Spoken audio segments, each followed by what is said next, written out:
What is up? I'm inside my own attic. It's a little bit of a walk from the hole over there. Second story. Say, what the hell? So, actually I came up here just quickly to check out the thermal expansion valve. The R22 one that I put on this Goodman unit when I moved in. When I moved in here, there was this downstairs Goodman system and the upstairs Goodman system at the time. And so one of the things I did was just because I could, I went and bought thermal expansion valves, took out the piston meter device, put these in. You know, and I always like to do this, put the Schrader style equalizer port, all that stuff. And it's been like this for like 8 years now. And this unit actually still works. It's that, you know, Goodman boat anchor down there. This system, when I put the Lennox Cube 3-phase in that I got for free, I put the VFD in there. I bought this thermal zone, which is a ream, basically. Brand new, put it in here. And when I converted all the 410. It looks like some tape fell off here. That's what my sensing bulb is. It's been a while. It's been like 4 years for that now. So this unit's a lot nicer. So I was just doing that, and then I was for some reason thinking I probably used Sporlan valves that you put together and everything. So I was thinking, you know what? All I'm gonna have to do is change the power head and the cartridge. I'm thinking, but when I came up here and double checked, I'm like, no, that's a one piece. It's adjustable, but it's a one piece. So the whole expansion valve has to be changed. If I'm gonna just put 410 in here, and that's been my idea, is just to put, say, screw it and put R410 in this system. Yeah. Instead of, just to see how it goes, instead of putting another new unit up here. And I was just going to put that Frankenstein twin slender unit down there in, which is going to be the R410. But kind of thinking maybe not now. Just the other thing I was going to do is maybe change this to an ECM. So I got 2 speeds. This one has 2 speeds. It works great, high and low, and my variable frequency drive on that one. And then I was thinking, this ain't that big of a blower. All the spare ECMs I have are like 1 horse. I'm like, too big. So I thought, well, this is a 2-speed motor. So I went ahead and just kind of laid another relay in there right there. Actually, it was bolted up, but I broke the ear off. And just to make low be on with G, and then it kick up to high when it's cooling, or in the future it'd be second stage cooling, right? But there's hardly any difference in there. So whatever, I'm thinking that's probably going to shine on that. I'm probably just going to have to bite the bullet and put a new air handler in here, because it ain't worth the experiment now to see what would happen by just converting a coil that was R22 to 410 and seeing what happens, just for the sake of seeing what happens. This was a 3.5 ton, and I was going to downsize it to a 3 out there, because that's what I have. So the coil size probably would have been about right. But anyway, this thing's probably just too decrepit and ain't going to get the performance of the blower, not matching speeds with the 40 hertz, 60 hertz compressor operations. So shine on that. Now, this is why I'm still up here working on this pig. I went ahead and was checking the drain out, because I was like, towards the end of the summer, I think it was dripping out the secondary, and I'm like, man, it's just holding water up here. This is a 23-year-old unit. So I got done twisting those real quick up here just to put some pitch on it, and was like, nah, it still ain't going. So the P-trap is just dead plugged. So, of course, my glue was all hardened up from not using it. So anyway, here's my old box of tricks. I went and bought some more fittings. So I'm getting ready to put a new trap in here and a clean out.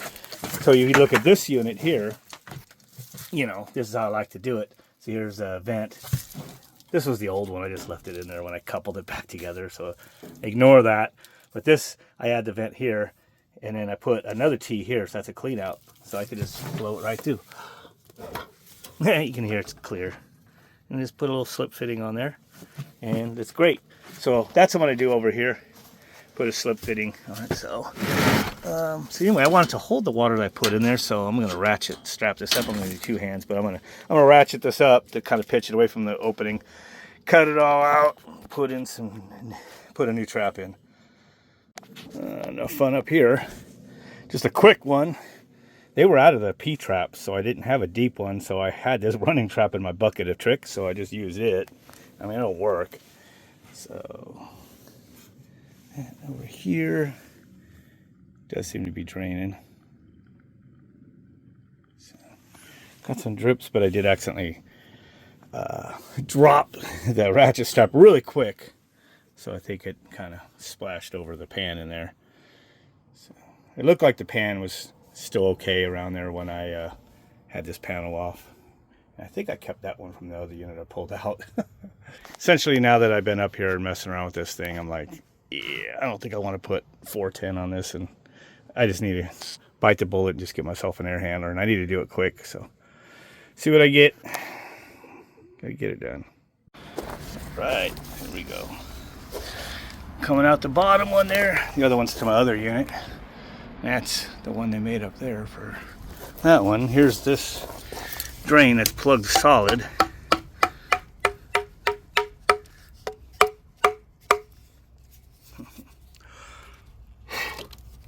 That just shot shit all over. But yeah, that was plugged. So this is the old bastard that's still connected to that one. So I want to put the twin slender in here, so we're going to need to do something about that air handler. After all, speaking of the slender, remember the other day I just made a video about how I didn't catch it. There was like a little glitch. But because this one tested okay, and it's been just sitting idle, it heated fine and everything, but you know what? I kind of get monkeying around on some of these pins with my fingers and moving around and float them. I kind of, right there, it glitched. Whenever it goes back to the reset and goes to the, there we go. See that? That's a reboot. What version do I have in? I think it says 1 because I didn't update it, but I need to go put version 5 in here. So let's go get the Kit 3 programmer, load it in programmer to go mode. Just got to pop it in on that little header pin, and we should be able to update that and see if that makes any difference. Okay, got the hardware out here. This is on, which I'm not going to turn the breaker off or anything. I got this board in reversed from how I did the other one. How'd I do that? Get on there. There we go. It's there. There is high voltage in here, so I got to be a little careful. I'm going to plug this into here.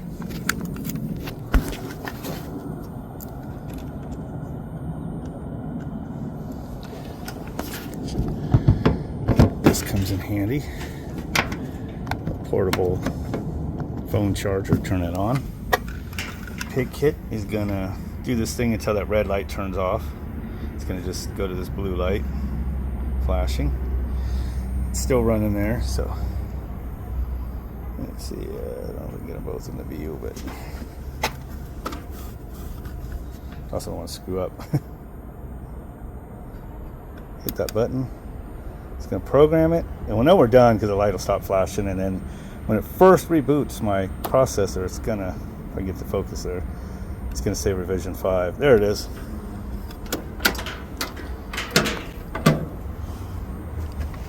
Yep, if I turn this power off and back on carefully. I mean, this is always just asking for it sometimes. Revision 5, so that should be it.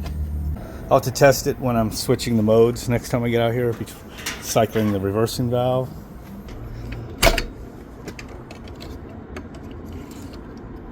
Oh, you know what? My unit's probably not in heat. So, oh, there went it, clicked. Trying to see if it's spazzing the LCD or not.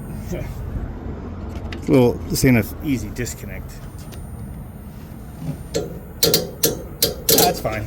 All right. I didn't try it before, I just updated the revision. But I had a few things I didn't catch before, where it was had some pins that were on as unused pins as inputs. So it makes you have a lot of floating logical levels with all the interference and everything around in there from all the high voltage and whatnot, and the coils going on and off like the reverser valve coil.